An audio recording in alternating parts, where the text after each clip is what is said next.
أشهد أن لا إله إلا الله. Bismillah wa salatu wa salam à Rasulullah. L'islam est la religion la plus forte croissance au monde. Aujourd'hui, notre frère suisse, converti à l'islam, il va nous parler, Inch'Allah, d'une nouvelle découverte scientifique confirmée par le Coran. Au nom de Dieu, le tout clément, le tout miséricordieux. Incandescence du soleil et brillance de la lune. Allah, exalté soit-il, dit: que soit béni celui qui a placé au ciel des constellations et y a placé un incandescent, le soleil, et aussi une lune éclairante. Surat al-Furqan, verset 61. Allah dit encore: et nous y avons placé une lampe incandescente, le soleil très ardente. Surat al-Anba, la nouvelle, verset 13. La vérité scientifique. L'énergie solaire, le réacteur nucléaire universel, l'énergie solaire résulte de l'incandescence et la transformation en hélium de l'hydrogène qui est la composante principale du Soleil. Et ce, à l'intérieur du Soleil qui connaît une densité et une pression très fortes.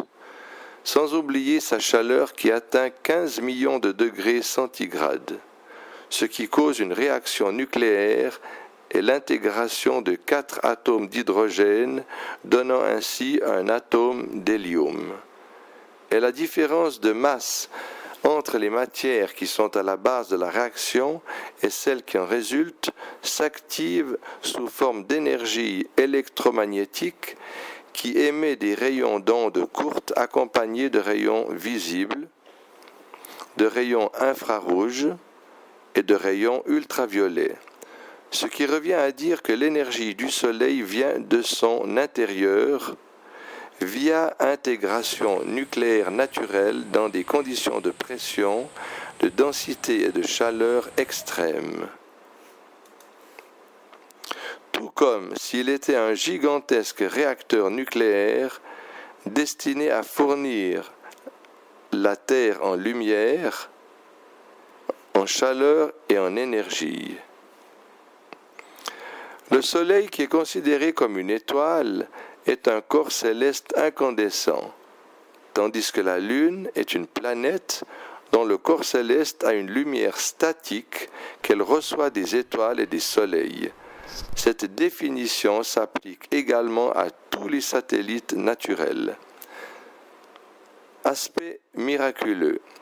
Les versets coraniques firent allusion 14 siècles jadis à la distinction entre étoiles et planètes en partant du Soleil et de la Lune.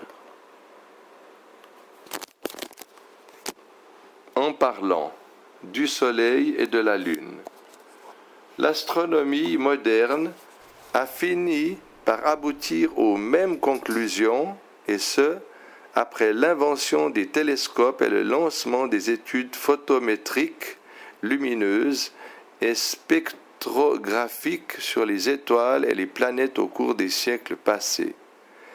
L'étoile est donc un corps céleste luminescent qui émet une énergie propre à elle, tandis que la planète est un corps céleste dont la lumière est statique et qui réfléchit les rayons qu'elle reçoit des étoiles et des soleils.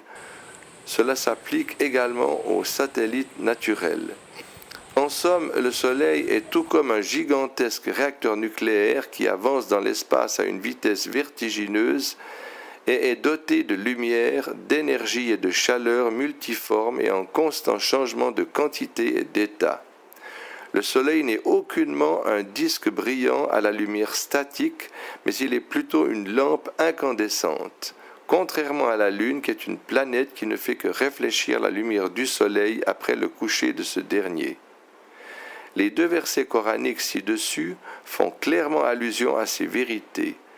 Qui donc a pu informer Mohammed, sur lui prière et salut, de ces vérités minutieuses?